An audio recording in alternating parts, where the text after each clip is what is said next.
Вот что делать, если у вас скрипит подвеска. Заезжаем на эстакаду, ставим на ручник, берем один из 3 шприцов, мазуту, вставляем внутрь шприца, находим и достаем вот эту пимпочку и накачиваем мазуту. О, пошло.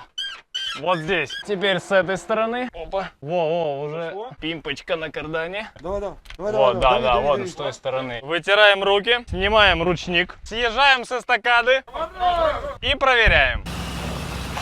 О, да.